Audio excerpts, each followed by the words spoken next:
Welcome back to my vodcast. Today I'd like to cover a proper spiritual subject, but from a philosophical point of view, I hope. And this is to do with my most recent video, which I did about atheism, and some of the most positive responses I've had from people was kind of curiosity about what sort of experiences I've had that make me feel that the spiritual side of life is real, not just illusions. And what I'd like to do is, rather than just talk about my own individual experiences, which I might do one day, I would like to offer experiments that people can do themselves to explore spirituality. So techniques, processes, things that I've tried along the way which have added to my journey. So this video is how to have a spiritual experience, or a number of them. It's number one. I'll probably be doing others. I'm sure I will be doing, because it's a big area, and we don't want like a 2 or 3 hour video, do we? So I'm going to talk about what I feel like I'm doing here, doing this video. I'm going to give you a warning about doing this, and I'm going to talk about some of the things that you're going to need to do this journey if you do take it on, or perhaps better to say when you do take it on. And these are a couple of the techniques I'm going to cover today. You can call them techniques, they're really not techniques, they're kind of just common sense really. And I'm going to talk a little bit about where I started, and I'm going to talk about some of the future videos. So that's the plan. So, well, my role or purpose here, I don't want to be seen as a spiritual teacher. I think there are much better people around doing that. And you probably, if you know from some of my other videos, I particularly like a lady called Teal Swan. I used to find Osho very good. I've got a lot from the New Testament, Christian New Testament. I'm also interested in other teachers, and I hopefully will go into them later on. They're perhaps even more further along the path than the sort of level we're talking about here. We're talking about the beginning, and my path has been quite a philosophical one, and therefore I would say quite a scientific one, because you could say that philosophy is quite scientific in the way it uses logic and reason and so on, but it's really truer to say that science is a philosophical technique, and it was invented by philosophers.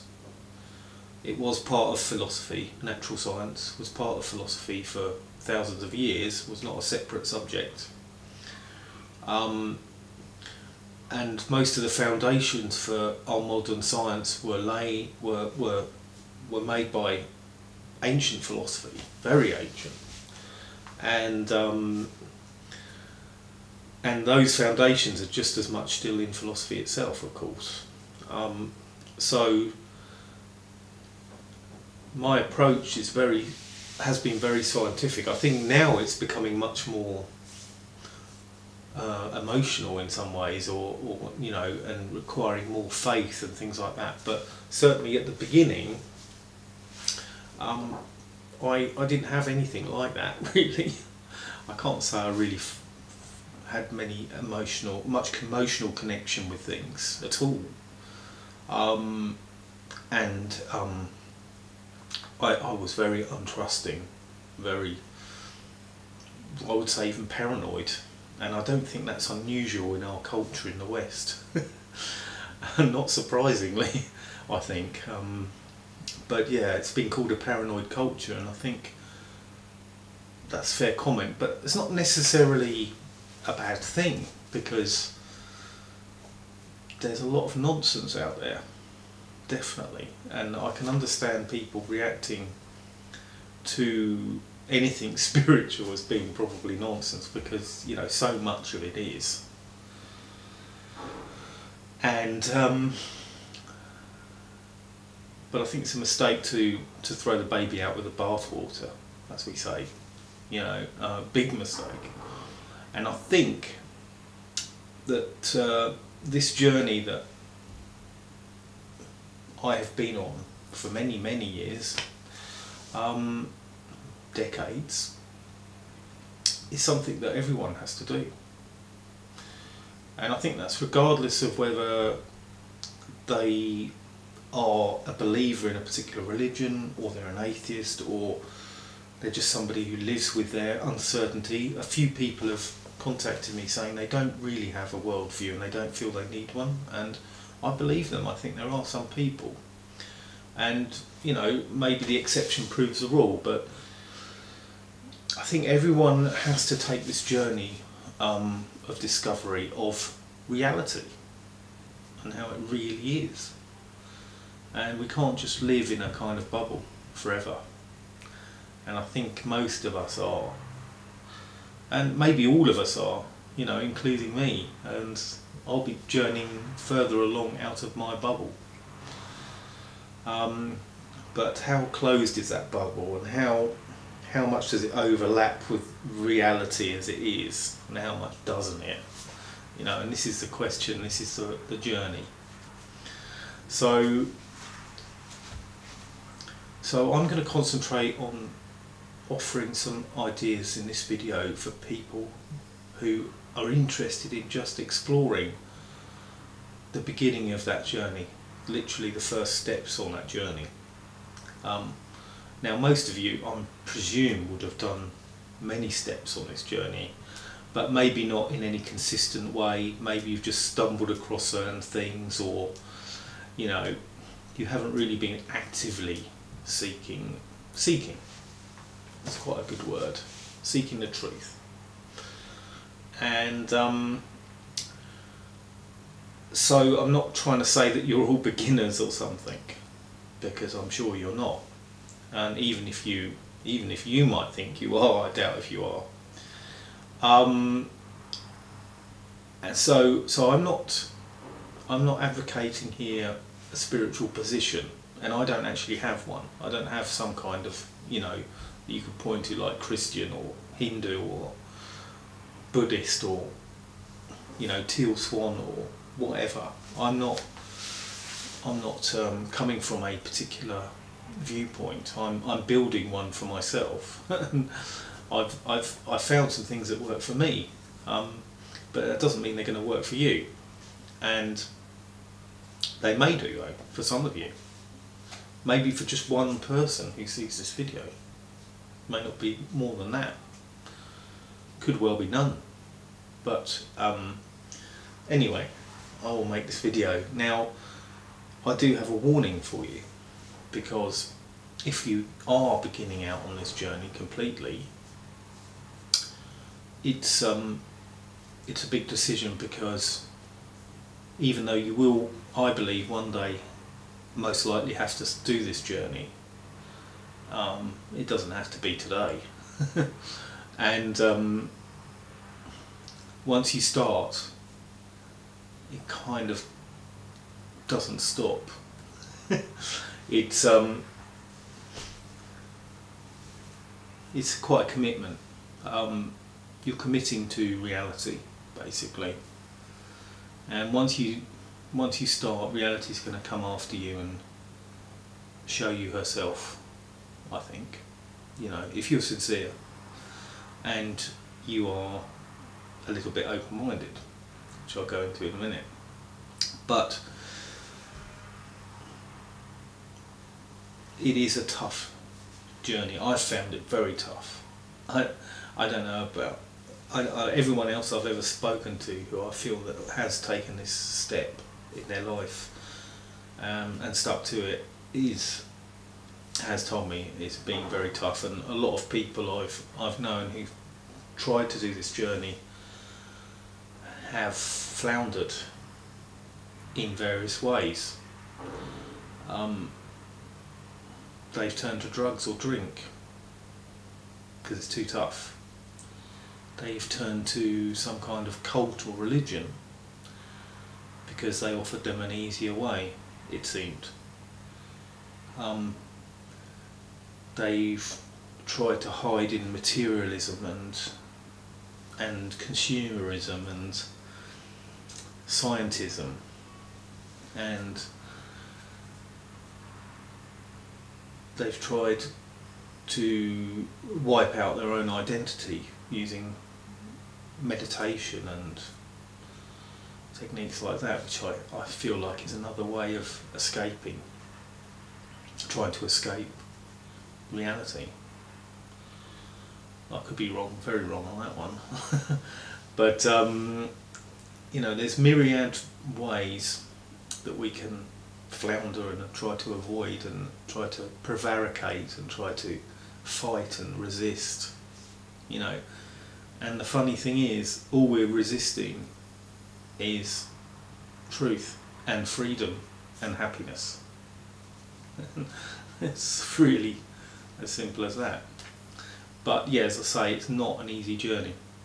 I've done a lot of videos that are aimed to support people who are on this journey, and I think philosophy has been a massive support to me, and I think reason and philosophy can play this role of being a support.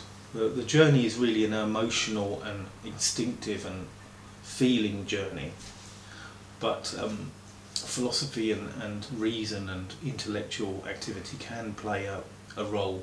It can support us, it can help us try out other ways, it can, you know, we can sort of put waypoints where we can check our progress, we can check whether we're getting off track using reason and things like that. So, you know, it's a pretty useful tool. So so yeah, this is where I'm coming from, and this is the warning that, you know, be sure you're really ready, you're really interested, because if you're not, this probably isn't for you. But on the other hand, I believe it will come to a point where you do want to take this journey, and I would say you're better off taking it earlier rather than later. This is the conundrum, you know. The earlier you take it, the easier it is. And most people, and I must include myself here, who have ever taken this sort of journey have been at rock bottom before they decided to turn around and go towards reality rather than running from it. Yeah.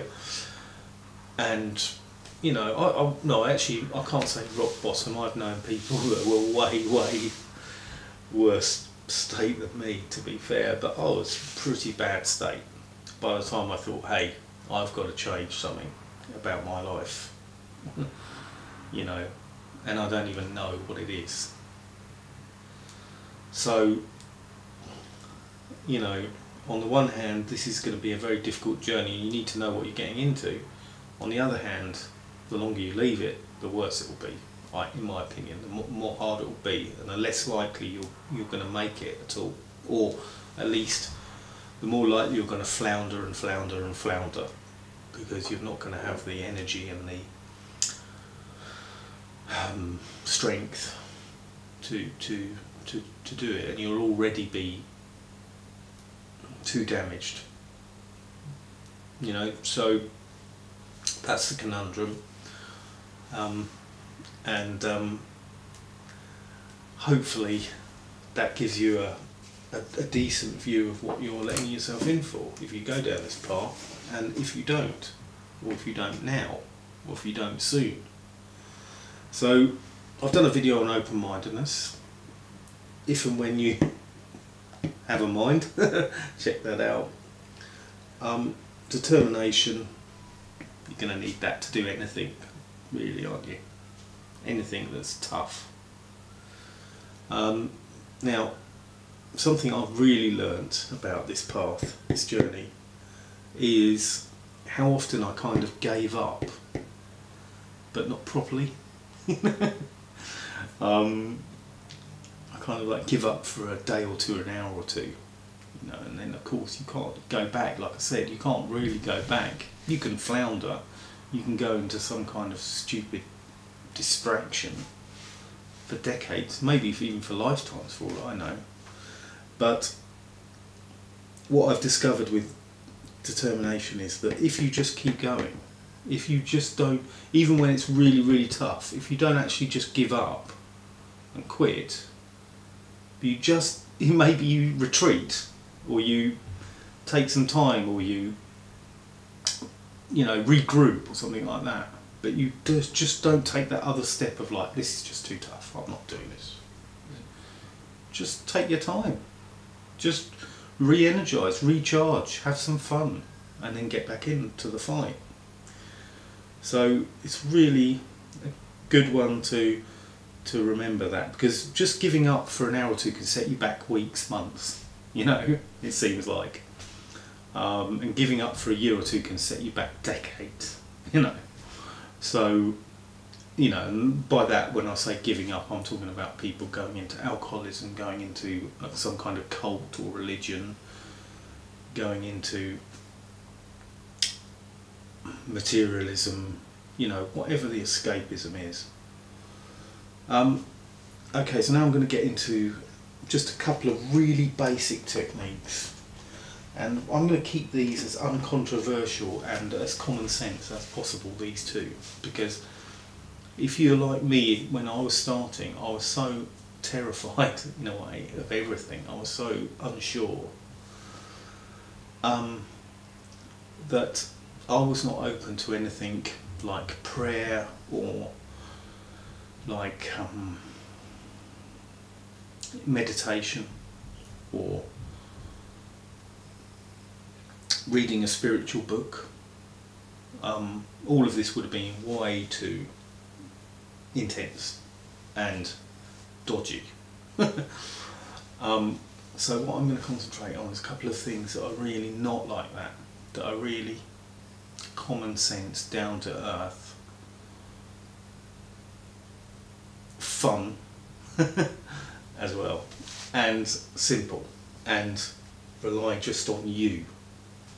You don't need nothing else really for this first technique, because it's all about you. Yeah, and it's hardly a technique. When I say it, you're going to think, oh, well, that's just nothing. Why did you even bother saying it? And that's how beginner this one is. And yet, I still practice this one when I have the discipline and strength to, which fortunately is because I've been doing it for so long, decades. I am quite good at it. And I more or less do manage to do it most days, and sometimes do it twice a day. And it's again, I've got a video on it. It's called the 30 to 60 minute technique. That's just what I call it. I don't know what the proper name of it. I heard it originally from Brian Tracy, who's a sort of success guru guy from Canada. But he goes into much more about making a great life for yourself rather than just earning money or making a good career or so. And this was one technique he recommended, and I found it to be brilliant. And a lot of his ideas are brilliant, so I'm recommending him as a general person here as well. So yeah, 30 to 60 minute technique is literally just to spend 30 to 60 minutes a day not doing anything else, at all. Just being. Now I personally quite often do it while I'm driving or while I go for a walk in the countryside, and it is best done in a natural environment. So rather than at home, you're better off going out into the woods or by the sea or something, you know, in the mountains. Wow. Yeah, wherever you are. Maybe it's just a park, maybe you've just got some flowers or plants in your house, you know, maybe you've got a little balcony with some plants. All of that helps. Maybe just looking at the sky through your cell window. Yeah, whatever it is. If it's natural, it'll add to this. And so basically you just spend 30 to 60 minutes, obviously no music, no phone calls, no conversations with people, you know, really it's done by yourself. Though I have done it with other people in the vehicle, you know, who weren't talking, or asleep or something, you know. And you literally just allow yourself to come up and allow your feelings and your thoughts to come up without too much judgment or controlling of them. You don't want to get stuck into some kind of daydreaming, because that's really just distracting yourself internally, you know. You start thinking about, what would I do if I won $1 million? What would I do, you know, if that girl I'm been liking is, you know, would be interested in me? What would I do if, you know? You can use up 30 minutes with a daydream like that. I don't know if any of you do it, and I wouldn't recommend daydreaming in general, but at least for these 30 minutes to 60 minutes. Now the 60 minutes is hardcore, I'm telling you. If you're just sitting at home for 60 minutes doing nothing, it's gonna feel like, if you manage to do it the first time you do this, it would be miraculous that you managed to do 60 minutes, because it's gonna feel like a week or something, you know, the first time you do it. I think the first time I did this technique, after 5 minutes, I was desperate to do something else. I was like, I don't think we had mobile phones at that time, but I think I was picking up some book or something, like my diary, just to check what my appointments were for the day or something. Reaching to the phone before I even realised it, you know, just went into automatic work mode. So I had to put that back down again, put the phone back down again, sit there again, and a few minutes later I looked at my watch and it felt like, you know, 10-15 minutes had gone by, and it was like, I couldn't believe it when I looked at my watch. It was like 3 minutes. I still had 25 minutes to go or something, or 30 minutes. I just thought, this is impossible. This cannot, you know, nobody can do this. It sounds ridiculous, but wait till you try it. It took me a number of weeks, I would say, of practice to really get to the point where I could do 30 minutes without being distracted. Or distracting myself, I should say. You know, and I would find myself doing something and suddenly, oh no, I've got to stop it and get back to just this practice of just being with myself and not distracting myself. And you may find that quite a few emotions start to come up. If they do, the best way that I've ever heard to deal with them is to just allow them, and just allow them to come up. If you do need help with emotional work, you need to contact somebody, because you may have it can be that quite strong emotions can come up, and then you're going to need some help from somebody to support you. I don't know who that's going to be. It could be your friend, it could be a relative, it could be a counsellor, it could be a priest, an imam, but somebody that you feel is someone who can support you. and just tell them you need some support dealing with some emotional. Okay, this video has gone on quite a long way as well, so that's the 30 to 60 minute technique. Have a look at the video on it, and I can very much recommend it. It will, well, look at the video on it. I want to finish this video now. The other technique is looking at literature. Now, I'm not talking about spiritual literature, I'm just talking about good quality classical literature of various kinds. I will put a list of some authors in the description. I personally have got a lot out of Tolstoy, Dostoyevsky,